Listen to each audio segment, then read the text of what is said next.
Hello again and welcome back to my channel. Today we continue our series about text-based models and retrieval, and we'll talk about sparse retrieval embeddings in general and a specific model called Splade. And as usual, we'll talk about the algorithm itself, and in the second half of the video we'll read the source code for inference and pre-training of such a model. Before we begin, I want to quickly go over what videos I currently have in the text series on my channel. So the first video talks about GPT and the whole series of decoder-only models that do next token prediction. So it focuses on just GPT-1 and 2, the reading of the source code of inference of the model, but this is a general architecture that is a foundation for models like Llama, ChatGPT, and so on. Second video talks about BERT, bidirectional attention mask language modeling, which is slightly different to what we had in GPT, but still uses roughly the same architecture, just with a different attention mask. And video number 2 reads the source code for inference of BERT model and discusses a little bit of what sort of data set is used to train it and how it is done. Third video talks about dense embeddings for information retrieval, which is currently the most popular way of doing information retrieval using models like that. And it talks about pre-training, foundational principles, and the code for a specific model called E5, which includes stuff like hard negative mining and contrastive loss. This video will be about sparse embeddings and Splade model specifically. So retrieval methods generally talk about the problem of having some sort of query that may be a search query on the internet or a question of the user, and then looking at a potentially giant database of documents and then retrieving a subset of that. So that might be a database of maybe 1 billion documents, and then you retrieve a subset of just 100 of them, some of which might actually answer the question. So the goal here is not to find number one, but to find maybe top 100. And the most popular way of doing that currently is dense embeddings. That is when we project a document and a query into a single vector and then search through the database, maximizing some sort of cosine similarity or dot product. Before that, the most popular way of doing that was BM25. That is the method that relies solely on text, on the actual match between words. And today we'll talk about the third method, which is sort of a mix between these two, called sparse embeddings. And here's the plan for today. So we'll start with just BM25, how it works, and pros and cons of the approach. Then we'll talk about sparse embeddings, how are they different, how are they similar to BM25. Then we will discuss a specific model to compute sparse embeddings called Splade, and the basic architecture, loss, and pre-training of that model. And finally, we'll read the code. So we'll read a sample notebook of how to actually use Splade, and then we'll read pre-training code for Splade model. Okay, so what are pros and cons on BM25 and how it actually works? So this is the actual equation used to compute BM25. So let's just go over this real quick. So we have IDF, which is inverted document frequency. So inverted just means that it's put in the denominator. And document frequency basically means how frequent this word is. And so it will be very frequent for words like a, the, commonly used words that you might expect to meet in every text, and then it will be really infrequent for words that are actually rare, like the word inverted, for example. This FQID, that's the actual frequency of the query term in the document, which means that we basically look at the query, and then for every word in the query, we see how many times it actually appears in the document. And the logic behind that is simply that, if there's just one mention of the word, that maybe this text has something to do with that word, but not really. And then if you have a lot of mentions of the same word, then maybe this text is about this actually. Finally, we have this modulo D is just the length of the current document. and this average D length, which is the average length in the collection, and some hyperparameters B and K1. So what it means is we basically look at the words in the query, look how many of them actually appear in text, and what is the overall average frequency of them. And so we want the word to appear many times in text, but we want the word itself to be rare. In addition, we have these small modifying parameters that rely on current document length.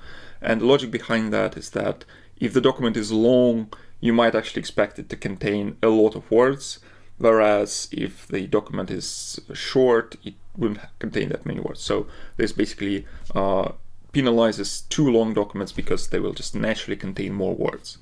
And this is how that might look with an actual example. So let's say the question is, what did the success of Manhattan Project mean?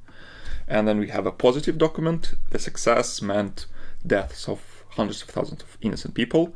We have a negative document, which is not relevant, that talks about down lower Manhattan, and another negative that is not relevant that talks about something different. So BM25 will be computed something like that. So for every word, we'll see if this word actually appears in text. So this what doesn't seem to appear anywhere. Did, I think, neither. And then the word the appears here and here and here and so on. And then Manhattan appears here and here. So we count how many occurrences we actually have for each word, but then we penalize frequent words. So the word the that seems to appear a lot in different contexts is going to have weight close to 0, simply because it's a really frequent term. You might expect to see it in every document. And then the word Manhattan is quite rare. So the appearance of the word Manhattan here and here will increase BM25 score by a lot. From this, you can also see the problems with it, right? So it only looks at words, not the meaning. And so it will not distinguish from the actual atomic project, Manhattan Project, and just the downtown Manhattan in New York. So it just looks at precise word match. So it's quite simple in that sense. From this equation, you also might see that there is no actual position of the term in this equation. So if we look for Manhattan Project, for example, it will not care if we actually see the text Manhattan Project right there, or if we see just the word Manhattan and then maybe the word project somewhere in a different sentence, the BM25 score will be the same. So it doesn't care about word order in any sense. And so the pros of that is, compared to dense embeddings, for example, is that it's rather simple, it doesn't require training, and so it will be rather good for out-of-domain use. And one example of that is just fresh queries. So if something happens in the world and you didn't have time to actually retrain your model to make your models aware of that, for example, a new GPU comes out, like RTX 4080 came out some time ago, and so all the embedding models that were trained before that GPU card came out will simply don't know what that is, and so they will not be that good at searching for information regarding that specific GPU card. Another example is if you had a website about fishing, for example, and then you want to add something completely different like World of Warcraft. Again, your training data probably didn't contain anything like that, and so your models will not be able to tell and to compute relevance regarding questions about World of Warcraft bosses, for example. And BM25 doesn't care, it just looks at precise word equations, so it will still work quite well no matter which domain you try to apply it to. Also, it's quite good at long documents, so dense embeddings used to have real problems with that. Nowadays, most popular state-of-the-art embedding models have context lengths that allows proper relevance computations for up to 512 tokens. There are actually models that allow context window much longer than that, but usually the actual quality of prediction decays if you just try to put all that text into the model. So the model can't really process that well. And again, BM25 doesn't care. So if you have like an entire book in which only one chapter talks about a specific concept, and you just compute BM25 over that chapter, no problem. BM25 will have high score for the entire book.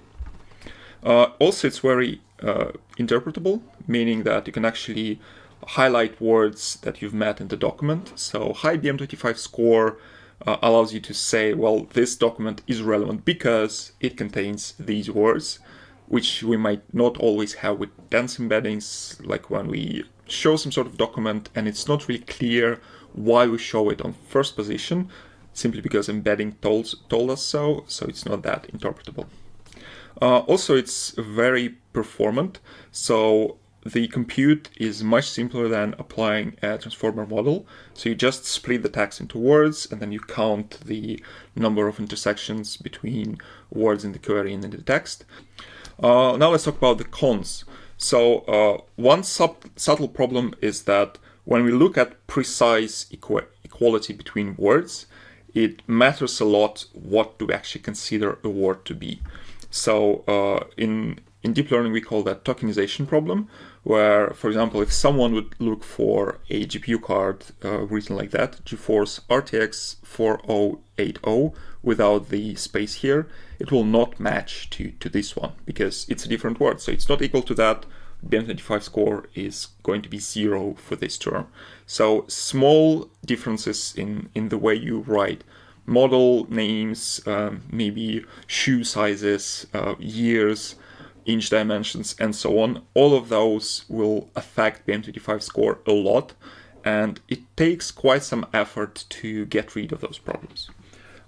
Another problem is just typos. So if someone written down GeForce, again, it will not match to GeForce, the GPU card, and dense embeddings usually are quite good at understanding what was actually meant by the user, whereas BM25 just looks at precise word equality, and so it will just have 0 score for this word. Also, it might get confused because of different synonyms. So one example is if you have nuclear in the query and then atomic in the text, again, different words, BM25 score of 0. Sometimes you might have the reverse problem where nuclear is used in one sense in the document and then in a slightly different sense in the query, maybe a nuclear family or nuclear performance in meaning just very good performance. And so you'll have these unwanted matches for a different meaning of the word. Again, dense embeddings deal with that pretty well. Also, dense embeddings were created to sort of understand semantic meaning. For example, if someone asks for best gaming GPU, notice that there's no intersection in terms with the actual GeForce RTX 4080. Whereas embeddings might actually understand that GeForce RTX is a gaming GPU, so at least it will have some score relative to this question, whereas BM25 just will have score of 0. So this semantic meaning means that we actually need to translate question to answer, and not necessarily the answer will actually contain words from the question. And so BM25 can't do anything about that. Now, what are sparse embeddings? Sparse embeddings take in a text and output a so-called bag of words with a bunch of words and a weight for every word. So we can see an example here. When was the first nuclear bomb tested? And we can see that some words were generated out of that, and some of them actually were in the original text, and then some of them weren't, and some words from the original text were also dropped. So for example, the word when is not present in the output, the word nuclear is present, and then we have nuclear and atomic. And we also have weights. So weights basically say that, whether or not this word actually adds a lot to the meaning and is helpful with retrieving this text or not. So you can see here that the word when and the got dropped completely, we have the word was, maybe because it helps us to understand that we look for something that happened in the past, but then the weight of that is lower. And so this is how it works, right? So you can see here that it already generates some synonyms like nuclear and atomic. You can see that it tends to focus on really important details. For example, here we look not only for any nuclear bomb tests, we look for the first one, and so the word first has quite high weight, and also the word date, maybe because it is helpful for us to find what was the actual date of the test, and so on. Some of them might actually feel stupid or irrelevant. For example, the word Hiroshima refers to the actual use of the bomb in the war, but not the actual first test. So you might see these stupids and extra words that might be unwanted there. But generally it's a model, so it is trained on specific data, and it will be quite good at retrieving in that data, in the collection of text with the same data distribution, but it might not actually be good in general. And then having that sort of way of transforming any text into a bag of words, what we then do is we pass in a query through the model and a text through the model independently. So in that sense, it's quite close to how it happens in dense embeddings, where we don't need to jointly pass them through the model, meaning that we can pre-process our collection once, and then at runtime we can only focus on the query part. And then we have a bag of words for the query, a bag of words for the text. And one way you can use that to compute the actual score is to just look for intersecting terms, like date, for example, multiply the weights and sum that up over all the intersection terms. So in this way, weight sort of replaces the frequency of the term from BM25 model, BM25 equation. And this operation is actually called a dot product. You can see that it's more constrained than dense embeddings. So with dense embeddings, we might have 1024 numbers, floating point numbers that in which the model is allowed to encode different semantic meaning about the text. And here, the only output of the model is the list of words and the weight. So the model is even more constrained. And the reason it works quite well is because we have this so-called inductive bias, where we know that just looking for word occurrences is a good retrieval method. And so constraining the model to provide some sort of useful output with words and weights is a helpful method of retrieving information. So that is why it works. In this example, we can also see some artifacts like this. And so this basically says, well, remember we talked about that the definition of the word is important. And here, since we are going to generate these using some sort of BERT model, we rely on BERT tokenizer. And one artifact of that is that it takes the word alamos and it splits that into alam and alam and os.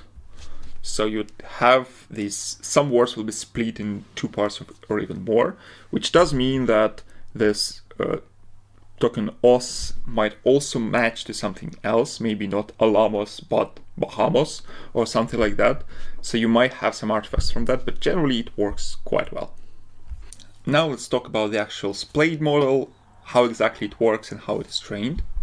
So again, we start with two different texts, one for query and one for document, and there isn't really any distinction about query or document text in the model, but the important detail here is that we pass them separately through the model, which means that it's much easier. We can pre-compute document embeddings, sparse embeddings, and just put them into the database, and then during answering user query, we only need to pass the model through the query text. And so we take the model and we basically do all the same stuff we do for dense embedding or BERT. So we tokenize, we add position embeddings, we add token type embeddings if necessary, and then we pass that through the BERT transformer model. And then we have this output for every token. So remember, in dense embeddings, we used this first token that relied on CLS. This time, we look at other token embeddings instead, and we pass the token embedding output through the classification head. And the output of that is a set of logit predictions for what used to be mask language modeling task, where we have something like 30K dimensional one-hot classes, where each class corresponds to a unique token in BERT tokenizer. And logit predictions for every token basically say what is the probability that this token is this. And this already sort of makes sense for the sparse embedding model. So remember that the original BERT was trained to solve mask language modeling task. That is, when we take in some input and we replace some of the tokens with the token mask. So now if you try to solve this problem right here, you'd see the sentence, when was the first bomb tested? And so the first natural response would be to say nuclear. The second natural response would be to say atomic, and so on. And so just from solving this mask language modeling problem, we already sort of get this synonyms prediction for every word. But that is just the start of it. So what we do next is we convert this output for every token, and we max everything across all tokens. So we see for the token airplane, for example, what is the maximum across all tokens in the output, same for the word banana, the word person, and so on and so forth. So the output of that would be a single list, a single tensor of dimensions 30K times 1. And that is already the output of the Splade model. So now we have single weight for every token, and that already sort of looks like what we want. So a bunch of tokens and a weight for each such token. Now, as a final step, we take this output for the document, we take this output for the query, and during training, we again compute the dot product by basically looking at intersection terms between the query and the document and multiplying their weights. But then we also do stuff that is by now familiar with contrastive loss and positives and negatives. So we basically have this query, we have positive text, and for them we compute this dot product of all terms and we get the score. And we do the same with negative terms. So we take the negative example, we take the query, we perform the dot product and get a second score. And then we do the contrastive loss. So we basically say that this positive score is 0.1, and then this negative score is 0.0, and we train the model such that the output score for positives increases and for negatives decreases, thus sort of training the model to distinguish between positive and negative examples. But this training here basically is constrained, so the model is only allowed to output a set of token logit predictions, which is the same as saying the set of words and the weights for the words. A couple of final words about this. First of all, we started with a pre-trained BERT with this mask language modeling, but then we fine-tune our model for a slightly different loss. So mask language modeling was trained to basically try to replace mask tokens anywhere, whereas our retrieval mode, our contrastive loss, is trained to create useful retrieval representations, which is not the same, and probably default BERT plugged into this method will work worse than the actual fine-tuned model. This also means that you might want to fine-tune the model for your specific data. If you can do that, and it will work even better than the pre-trained model. Second thing is the contrastive loss query positive and negative setup here is exactly the same as we've seen in the previous video about about dense embeddings, which means that all the same tricks can be used here, such as BM25, negative mining, hard negatives, knowledge distillation, and so on. Finally, I wanted to quickly show some things from the original paper about Splade. So if we go to chapter number 3 here, one of the things they talk about is this problem of regularization. That is, when we have the output of the model, once again, by default, we use BERT tokenizer with 30K tokens, and we don't really want the model to output 30 tokens every time. We don't want to feed in query that consists of just 10 words and then expanding that into a huge vector with 30K words. So we need some sort of pruning mechanism to get rid of non-important terms. And in the previous works, they discussed that the one approach was to just have this gating parameter. For example, the one that looks at the actual term weight, and then if it's below a certain threshold, we just throw away such terms.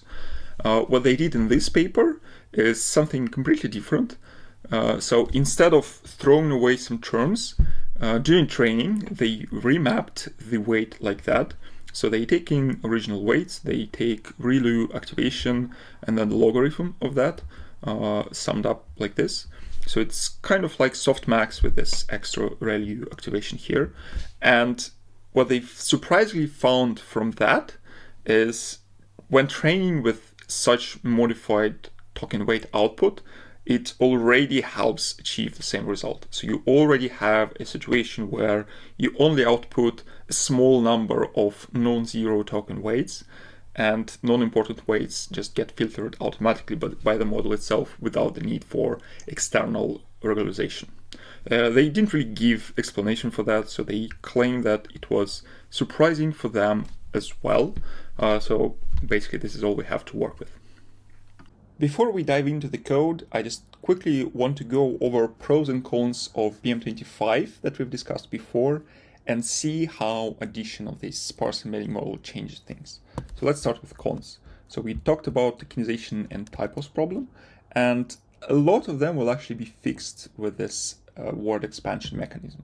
So first of all, we rely on BERT tokenization, and it will probably split the word in some way, and it might actually expand and generate new tokens that more likely will match to the original input.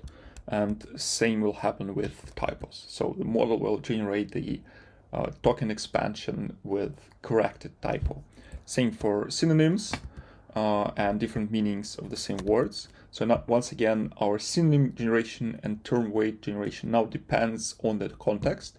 And so we might hope that in the context of nuclear bomb, the model will put a lot of weight on the word nuclear, whereas in the context of nuclear performance, meaning just very good performance, the actual weight of the term nuclear will be quite small, and the model might generate other expansions, such as just good performance, for example. And we've also seen some examples of semantic meaning, where the model generates some words that are not present in the original query, but which might be present in the document. So the model partly performed this translation from query to answer semantics. Regarding out-of-domain use, I would say that the performance would be slightly worse than you might have expected, because once again, the model is trained for specific data distribution, and so if the model didn't see such things in the training, it will not perform that well. Although the fact that it relies on just words and weights, even if it doesn't understand a certain word, it might still say that, well, okay, I don't know this word, but I'll put some weight to it. So you'd get at least this default word matching that you might expect from BM25. Regarding long documents, it's not really feasible to pass that through a transformer, but what you can do is you can pass these documents through chunks. And since the output of the model is just bag of words, you can naturally just unite bag of words for different chunks, and that's how you get your final score. So I'd say the model is still pretty good regarding long documents. Interpretability, again, will be worse because now you have these weird words that it's not always explainable why they were generated. But still, most of them actually make sense. Most of them are either present in the original text or they are synonyms to the original text. So you still get more interpretability than for dense embeddings, for example. And regarding performance, compute performance will be exactly the same as dense embeddings. Well, actually, it will be slightly faster because, well, you still need to perform this transformer, to apply this transformer model to the text. So this is the same in dense embeddings as in sparse embeddings. But the final computation when you already have the embeddings is easier now because you now have to just compute these weights over intersecting words, and there will not be a lot of them. Whereas in dense embeddings, you have to multiply all the vectors, which takes quite a long time. And memory impact is also typically smaller because you only will generate basically terms and weights for unique words in the text plus some synonyms, which again tends to take less memory than the full embedding with like 1024 floating point numbers. Finally, a couple of words about how I've seen models like these being used in actual production nowadays. So as I've said, they actually have similar retrieval quality to current state-of-the-art dense embeddings. If you look at the actual ranking quality, that is at how well they can actually find the top 1 document, not just top 100, they will be inferior, meaning that dense embeddings, or better yet, cross-encoders, will be better, but you can still use them as a sort of extra information that you might feed into a different model, for example. Finally, the science of retrieval based on text and text processing is quite old, and it's much older than deep learning, and people have come up with a lot of different algorithms to do that in different ways. And all of those can actually benefit from extra synonyms generated by Splade and term weights generated by Spade. So you can take those advanced text processing algorithms that used to rely just on text and sort of expand them with these expansions and weights. So one such example that I've noted is BM42 from Qtrand, where they basically modify BM25 algorithm to rely on predicted term weights instead of just in-document frequency, and it tends to work better than the original BM25. Another example is nativerank from Vespa.ai. So nativerank is like an extension of BM25 algorithm that takes in some advanced stuff into account, like if the words that we found in text actually appear close to each other, as they should, or they are just distributed across different parts of the text. And we can plug in those expansions into this nativerank algorithm and get some extra performance out of that. Finally, apart from Splade, there are a bunch of models that try to sort of do something similar, maybe with different variations. So the first one of them, which is actually cited in Splade paper, is called DeepCT. Then I've also seen ELSER, and I think it's the part of default Elasticsearch nowadays. And finally, another model that I hope to cover in my future videos called BGM3 is like a combination of 3 retrieval methods all together. So it's dense embeddings, sparse embeddings, and then another thing called Colbert. And it basically uses these 3 methods to do self-distillation and parallel retrieval. Finally, let's read the source code for pre-training. So the model itself is inside this Splade repository, and in here they have a bunch of instructions on how to do pre-training, how to do evaluation, retrieval benchmarks, and so on. So it's quite easy to set it all up and reproduce all they have here from scratch. Despite that, I'll still leave a small installation instruction file of how I managed to do that on my machine. They also have a bunch of models here. So they have just the default Splade, Splade v2, Cocodenser, and so on. And basically the difference is in how they constructed the training data, how they managed to do hard negatives, knowledge distillation, and so on. But the main Splade algorithm is still the same. And first, I wanted to show you this inference Splade notebook provided in the repo itself. So in here, they sort of show how to import the model using the transformers library. So it's quite familiar for us, and actually apply the model. And so what I do here, so I load the model, I load the tokenizer, and I set up just a small text. When was the first nuclear bomb tested? And then we call the model. So we apply tokenizer to the text, we call the model, and as an output we get the logits of all the tokens. And then we have to go through this process of reverse dictionary lookup, where we turn each token ID back into the corresponding token text. And this is what we get as an output. So let me just plug it in here. And you can see that the output is just a bunch of words and weights. It's a bit longer than I've shown before on slides, but still it's quite short. So in here we see just like 30, 40 words from the original representation of 30K tokens in the vocabulary. So you can see that this pre-trained model already does the pruning for us without any external means for that. You can see that a lot of them kind of make sense. So we asked about the first time something was tested, and we asked about nuclear bomb, and so we have nuclear bomb test started, different variations of the word test, so test, tested, tested, testing, and so on. Some of them are not really relevant, I guess, especially the ones with a small weight. For example, released, flight, failed, and so on. But most of them actually make sense. Next, how do you actually launch the pre-training? And in the Splade repo here, they have the instructions on how to do that. And the command will look somewhat like this. So we launch Python 3 -m module splade.all, and we pass in the name of the config that we are interested in. So I have it opened in VS Code.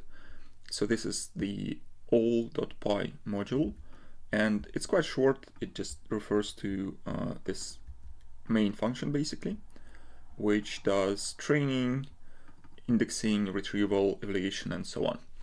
So we are mostly interested in training, and we can just go here and see how it looks like. So as usual, during my debugging, what I do is I create a sandbox Jupyter notebook at the root of the repository, and basically just copy paste code from the string.py file into my Jupyter notebook. So this one uses Hydra configs. This is the library from Meta Research. Basically replaces command line arguments and allows you to configure them in a YAML config instead. And so this is the default one that they refer to, with toy data with like 20 rows. There's also an alternative with Splade, which is like the simplest model without mind hard negatives, distillation, and so on. And this is the one we'll look at. And if you need to fine-tune the model for your own needs, this is what you will do. So you will create a different config. You'll create a different config for data, for model, specify your own data, basically put the data in the same format as here, and then just launch the training with your custom config. So in our case, this train/data is MS Marco, and it just specifies where to get the queries, how many we need for validation, for training, what format is it, and so on. To get the actual data, they also provide these links. So there's a bunch of them. The main one, which they say you can download, is for some sort of distillation, but there are other links for BM25, hard negatives, and so on and so forth. So the most basic training described in the paper is based on these BM25 hard negatives. So to actually launch the debugger, I launched it once and I just copied this config that gets passed into the function. And so now I can just copy paste that into Jupyter Notebook and execute the rest of the code here, just basically copying that from train.py. So thanks to the fact that I now have this expredict, similar to how it will be defined in Hydra, I can just execute all the remaining cells and they will just work interactively. So next I just execute everything I've just copy pasted from train.py. What they do here is they define the model, seed, optimizer, regularizer, and so on. So we have our model, optimizer, regularizer, loss, and at some point the train data. So we can take a look at the train data. So train data underscore train is a PyTorch dataset, which means that we can get us an example with the bracket syntax like this. And this is how one example looks like. So this is the so-called triplet format that we've seen in YAML configs, where it has one question, and then one positive example and one negative example. And the negative examples in this case are mined using BM25. So the positive so the query is eat a little caffeine oak during pregnancy, and then the first answer is we don't know a lot about the effects of caffeine during pregnancy, so it's best to limit, and so on and so forth.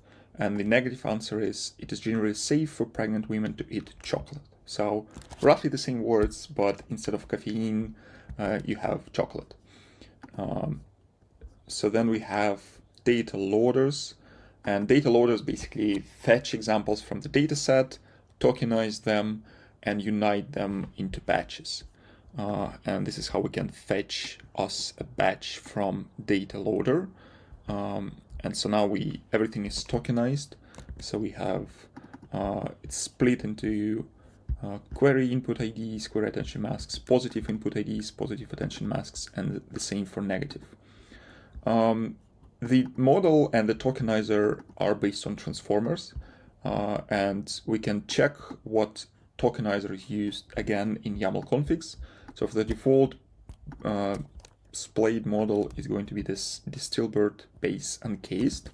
So whenever I need to understand what these token IDs actually mean, and I can do that in the middle of the debugging, I can just initialize a tokenizer like that, and then just see what it looks like.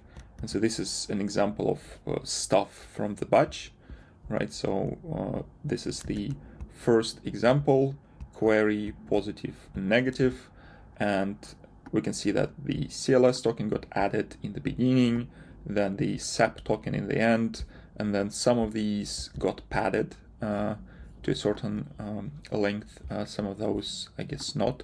So usually when we have different sizes of queries and documents in the batch, we pad queries to the maximum length and we pad documents to the maximum length up to some allowed length that is specified in the config.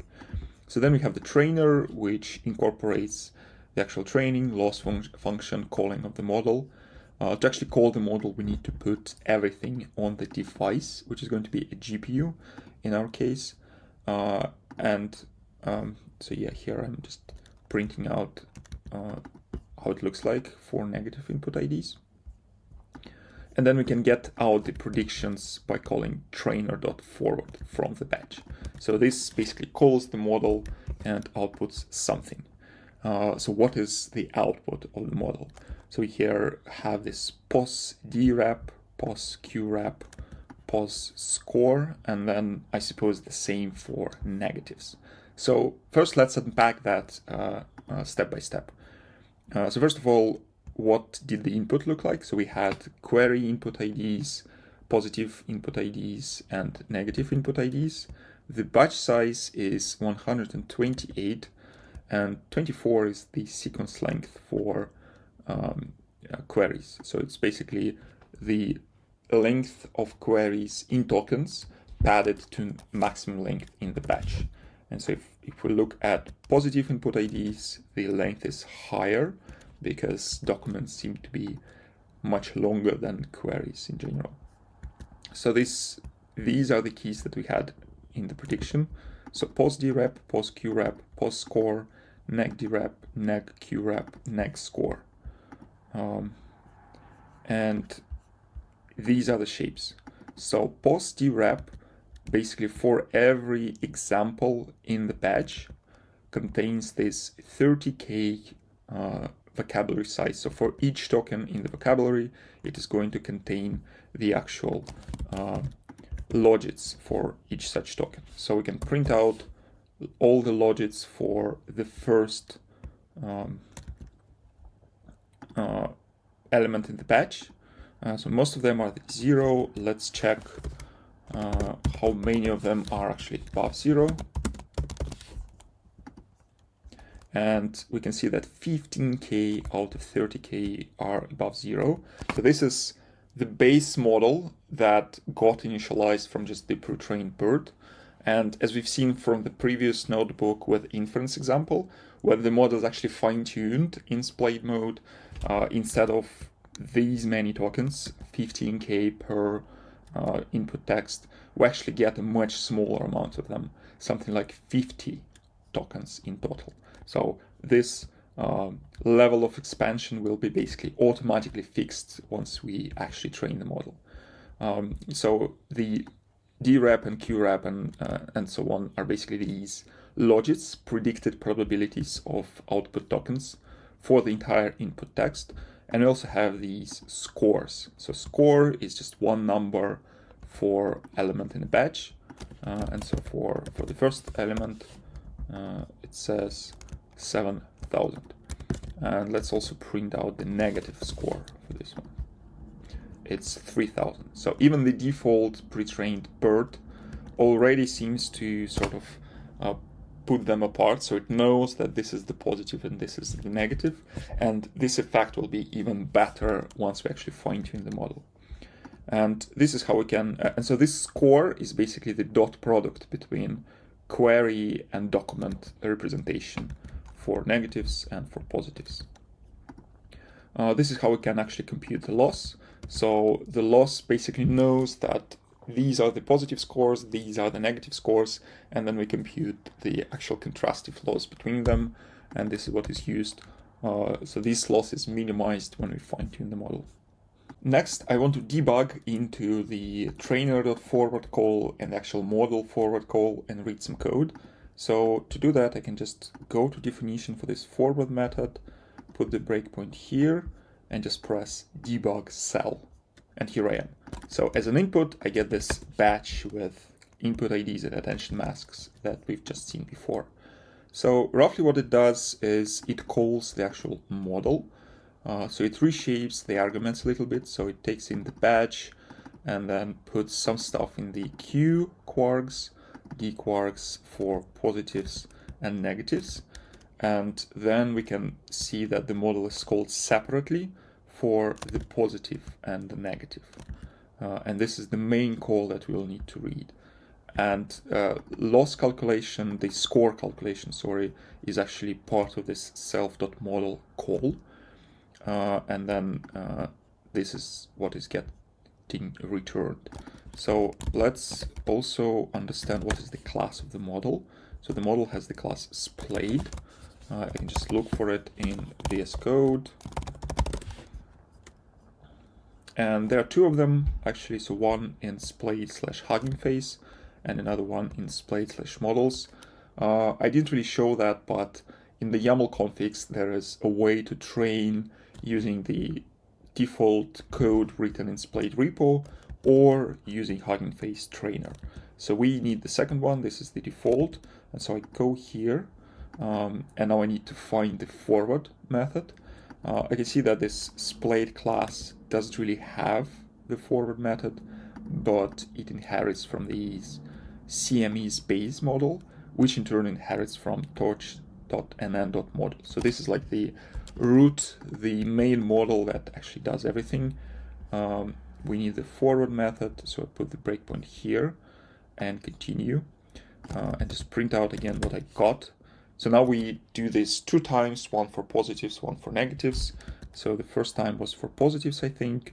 And so here we get Q quarks and D quarks corresponding to query input IDs and masks and document input IDs and masks for positive in this case. And then we can see that it's going to separately encode the document representation and query representation, calling this an encode method that we've seen just now. So encode method belongs to this Splade class now. So I can put the breakpoint here again. So encode is quite simple. It takes in tokens and isQ. So isQ is saying us if we're encoding query at the moment or not. I wonder if it actually affects anything. So then it calls this self.encode underscore, which in turn, let's again put the breakpoint here. So we have some hierarchy here. All this does is just call transformer rep or transformer rep q. Transformer rep q, so it has the ability to call different models, but in our case it is none. So we actually call transformer rep in either case. So transformer rep is defined above here. So we have this forward method for transformer rep, and it's also quite short. So this one calls self.transformer, and self.transformer is the actual Hugging Face transformers model called DistillBERT for masked language modeling. So we'll not read into that. Instead, I'll refer you to my previous video about the actual BERT code reading. I encourage you to check it out. It has some interesting stuff with actual embedding lookup, positional IDs, token type IDs, bidirectional attention mask, and so on. The result of that will actually be just the tokens. So the tokens is an array. So tokens input IDs is our input tokens, batch size times sequence length. And so the result of calling this transformer would be that for every element in the batch, for every token, we get out logit predictions for each of the each element in our vocabulary. So the output now is this object, which has the logits field, and the shape of this logits is batch size times sequence length times 30k. So for every token, I got out the probability predictions of every vocabulary element.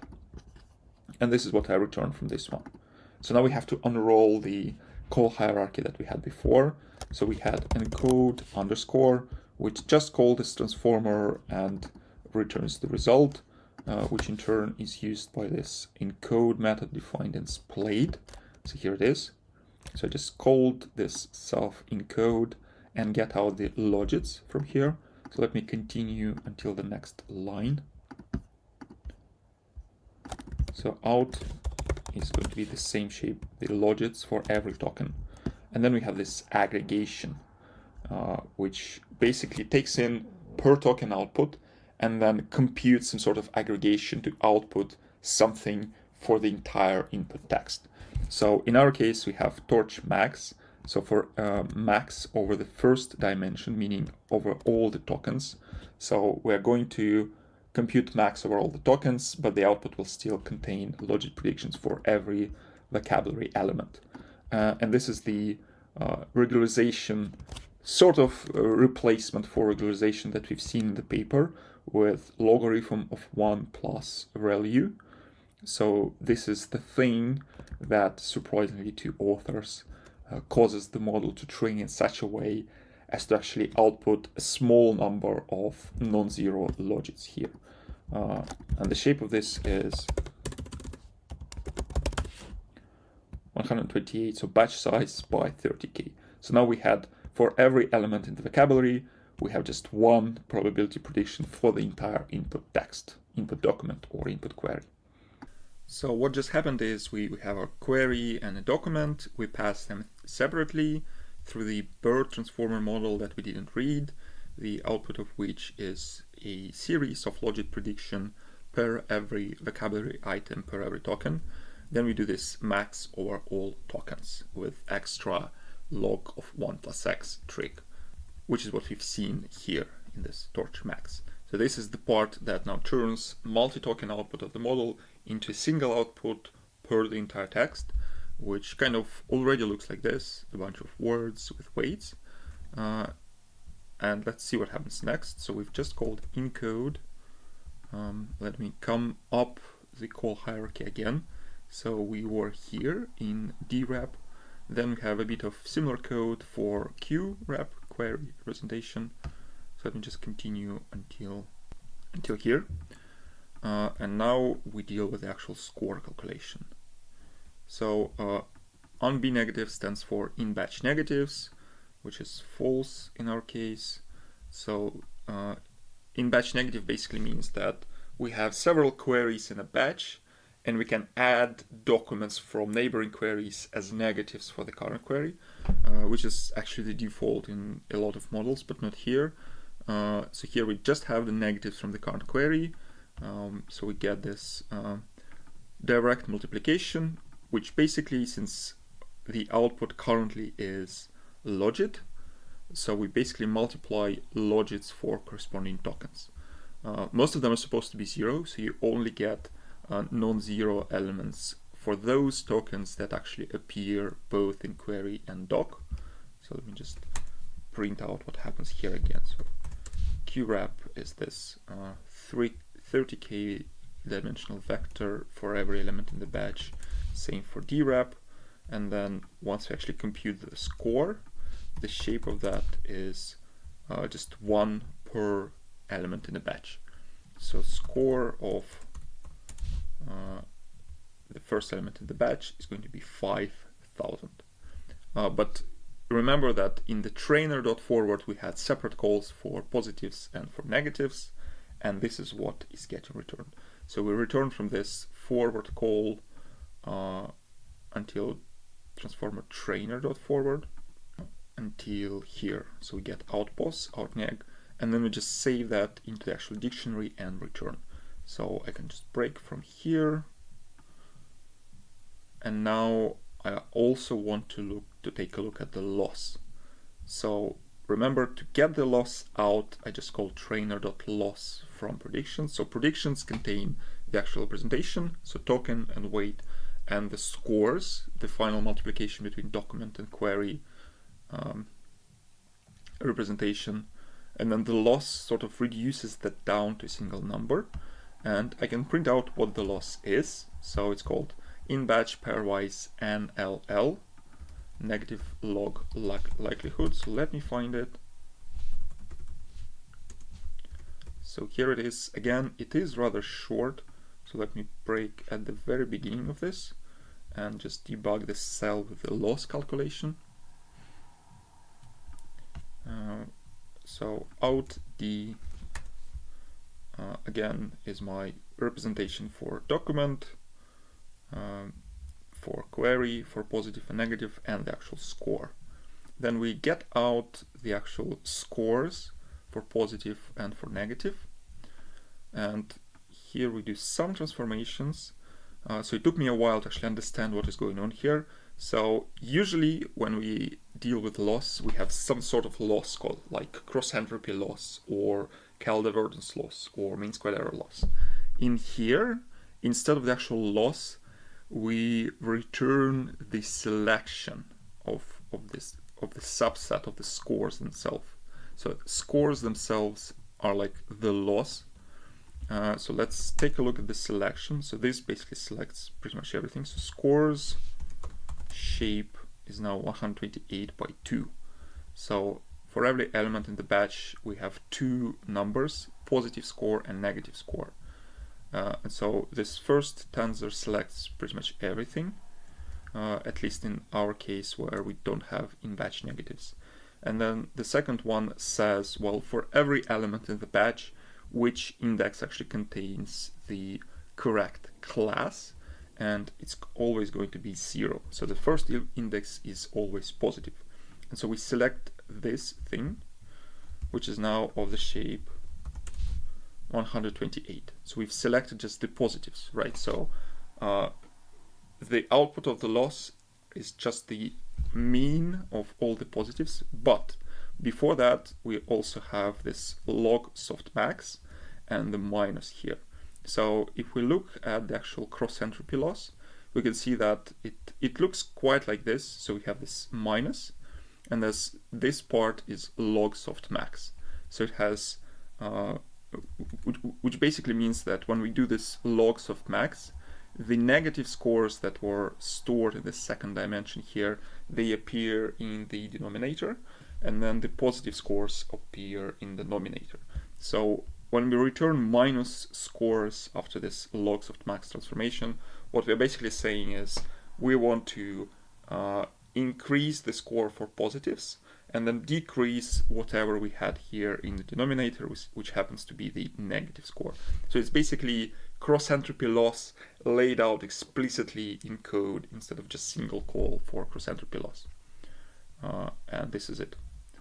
So again, coming back to my little diagram here, so we've seen this max here, then we've seen the dot product, which just takes all the terms from the query, all the terms from the document, and then multiplies them. So it finds the corresponding token and then just multiplies the weight and then sums it over all the intersecting tokens. That's how we get the score. And then to actually train the model, we have the score for positive, the score for negative, and we have contrastive loss that tends to increase the score for negative and decrease the score for positive.